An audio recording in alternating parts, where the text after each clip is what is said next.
Над 96.000 вакцини против COVID-19 се аплицирани во вакциналниот пункт во Здравствен дом Куманово од почетокот на пандемијата.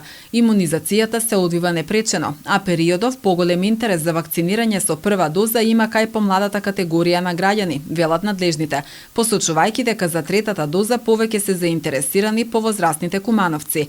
Во Куманово, како и на ниво на државата, се аплицира само вакцината на компанијата Pfizer. До сега во нашиот пункт се аплицирани над 96.000 вакцини, од кои над 47.000 припаѓаат на вакцини кои се дадени како прва доза, а за втора доза над 45.000.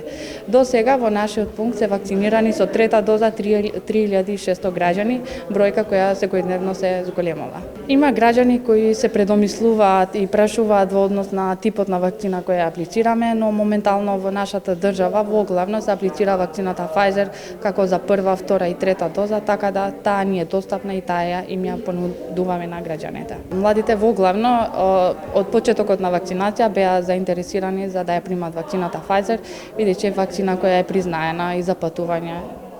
И до сега е поефикасна вакцина во однос на другите вакцини. Надлежните апелираат граѓаните да се заштитат од COVID-19 преку вакцинација, а што се однесува до евентуалните несакани последици после имунизацијата, најчесто се локални реакции од видот на болка на местото на убодот, црвенило и слични симптоми, кои што траат најмногу 3 дена и се издржливи. Апелирам до сите граѓани што побрзо да ја искористат нивната можност за вакцинација, да идат во најблискиот пункт за вакцинација, да се вакцинираат, бидејќи тоа ни е моментално најдостапно оружје против COVID-19 за спречување на тешките форми на болеста и смртта. Лекарите посочуваат дека во ист ден може да се прими вакцината против COVID-19 и вакцината против сезонски грип, но убодот да не биде во истата рака.